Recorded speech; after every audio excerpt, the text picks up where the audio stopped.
of being exploited. Oh,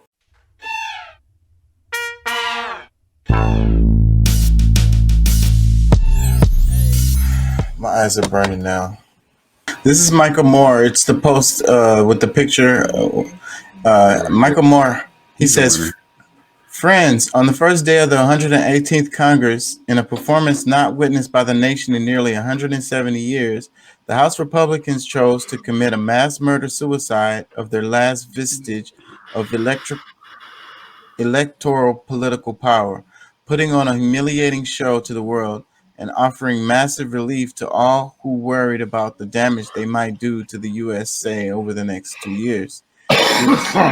We learned yesterday that the only true destructions these MAGA heads are capable of now is taking their own running leap off the cliff of the Capitol dome. The irony that these insurrectionist-loving traitors would just 2 years later conduct an actual uprising against themselves is pure sweet justice. Please give a listen to this episode. So, My problem with Michael Moore is he's a fucking douche. He's one-sided. He's not balanced in his he's all it doesn't matter what the Democrats do. He's there for them and he's going to fight for them no matter what. And He like the believes whole he idea actually believes his own shit. That's what bugs me. yeah, his whole purpose of having his podcast or everything else is to try to structure other people's thinking about all of these things. Like I mean, He is as he's much just of a narcissist as they accuse Joe Rogan or Trump or someone like that be. well, yeah, he's worse. I think he's worse because he's a liar. Because he Pay attention knows. to me. Pay attention to me. Yeah, I mean, he's a flat out liar. He's not fair about I need justification for my existence. yeah, but I mean the whole thing because I mean I'm not for people really getting hurt, but I'm also for fair government. And when we don't have people in office that's being fair and doing right by the people, you need your ass whooped, and maybe some people might need to force you out of office. You know what I'm saying? Like that's just the way I see it. I mean, regardless, like okay, you know, maybe there won't be a lot of people to say the same thing that I'm saying, but they feel it. It's like some of these people don't deserve to be in office, and they're not doing the job of the people. They're finding ways to enrich themselves. I mean, if everything that's going on right now, the people should be still fine because guess what? They're good. Like they don't have to deal with the same shit that the regular people have. Like they've set themselves on a pedestal above the people, and that's the problem. That's why people came down there to check your neck. I want to play this one from Democracy Now! On this particular topic. And y'all just jump in when y'all want or whatever and tell me to stop it. And I have to say, I don't like the way they use the term far right and MAGA so much in this. And it's like, this is Democracy Now! Democracy. It's a thing that's a label that becomes Exactly, and that's one of the irritating things to me too. Is just like, okay, look, the whole what MAGA means. Like, why are y'all trying to demonize that? Because okay, what's wrong with trying to make America better? And you're saying again, some people's idea of what the again is bullshit, but it doesn't matter. The whole idea was that we're not going to sell ourselves short for everybody else and we're not take care of ourselves first. Like sending all the money to Ukraine when people over here is hungry. All over don't the have world. health care. Bro, we're funding wars against people who never done anything to us. So in this video, they use those terms. And when I was watching this, that was kind of making me cringe a bit. But anyways, check this out. Now.org, The War and Peace Report. I'm Amy Goodman with Nermeen Sheikh. Congressional chaos. Yes, we go now to Capitol Hill, where the House of Representatives remains without a House Speaker, following a rebellion by far-right Republicans who've blocked Republican leader Kevin McCarthy's attempts to become Speaker. On Wednesday, the House held 3 more rounds of votes, and in each one, McCarthy failed to win the needed 218 votes to become Speaker, even though Republicans hold a slim majority in the House. Until a Speaker is elected, the House cannot perform any other actions. In fact, members of the new Congress, all of them, more than 400 of them, haven't even been sworn in yet. In the 5th and 6th rounds of voting, 20 Republicans backed Byron Donalds of Florida over McCarthy. The leader of the Democrats in the House, Hakeem Jeffries, has so far received the most votes in each round as the entire Democratic caucus supports him. That the total number of votes cast is 433, of which the Honorable Hakeem Jeffries of the state of New York has received 212.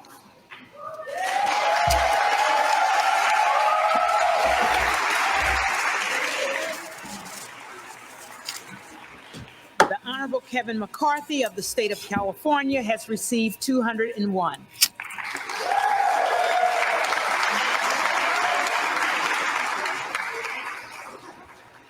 The Honorable Byron Donalds of the state of Florida has received 20.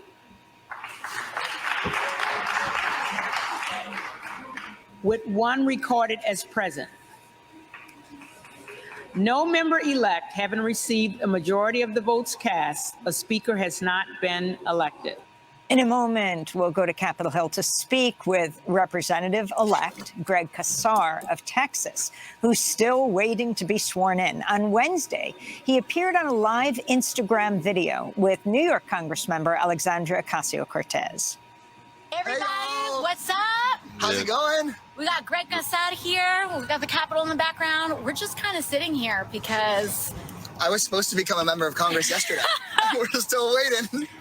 poor Greg, he was supposed to be sworn in for the first time yesterday. I was supposed to be sworn in for, I can't even believe it, the 3rd time. 3rd time. My God. And they make them different. They give us these Yes. green. Now we've got Green New Deal pins. I know, I put in a call. I said everyone's getting a Green New Deal pin, and they just did it because according to the far right, She runs the place. According to the far right, That's it. the left flank of the party runs. If only, right? We would have Medicare for all by now. That was the truth. But just wanted to say hey to everybody because we're just sitting here, and it's just a total mess right now. There's still no Speaker of the House. We're now what? I keep thinking that somebody's going to tell me what's going to happen. Right? There's like hundreds of members of Congress. I'm like, so what's happening next? They're like, we don't know. We don't know. We'll find out. We have no idea. This is how the government is run. So that is Democratic Congressmember-elect Greg Casar, as well as Alexandria Ocasio-Cortez on an Instagram feed. But right now, the Congressmember-elect Casar is joining us from the Cannon Rotunda.